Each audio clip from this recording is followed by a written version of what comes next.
Pakai kahinkho hinven sit alam vaisa o na deilam zong helovin hinkho ka namangin in sungmi nula pakapi o lenok sanan ka nakima SANTHEI KAHI ng Pakai kahinkho hi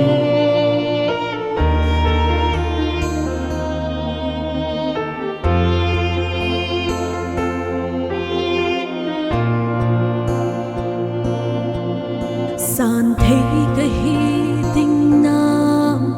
Pakai na chonse Nangma umlou banga ka chon khelna umlou banga ka chon khelna kain sungmi kapi kahinkho hinven kain sungmi kapi kahinkho hinven na cross lim noiya hin na cha kahung taove nacha kahung taove ka chonset in theilou Pakai kahin ka chonset in theilou Pakai kahin phongtai na thisan longlha chun Pakai na thisan nay soptheng chun Pakai nay soptheng Nangma kahenan Keima deilam kalheng deilam kalheng Jesu Cross athi kahenan Jesu Cross athi kahenan tusim ham tin ka ge kaya dia anathi tusim ham tin ka ge kaya dia anathi the cross lim noiya hin na cha kahung taove the cross lim noiya hin na cha kahung taove ka chonset in theilou Pakai kahin ka phongtai chonset in theilou Pakai kahin phongtai na thisan longlha chun Pakai nay soptheng na thisan longlha chun Pakai nay soptheng ka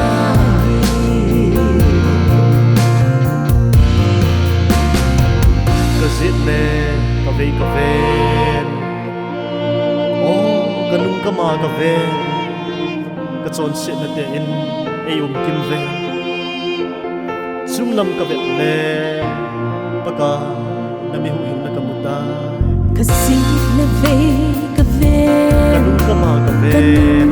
kama ka ve ka chonset na te in kim ven ka chonset na te in kim ve sumlam tun ka vet le Pakai na huing sumlam tun ka vet le Pakai na huing na cross lim noiya hin na cha kahung taove na cross lim noiya hin na cha kahung taove ka chonset in theilou Pakai ka chonset in theilou Pakai kahin phongtai na thisan longlha chun Pakai nay na soptheng thisan longlha chun Pakai nay soptheng ka chonset in theilou Pakai kahin phongtai ka chonset in theilou Pakai kahin phongtai na thisan longlha chun Pakai nay soptheng na thisan longlha chun Pakai nay soptheng Pakai SANTHEI KAHI siya ka naglobi ka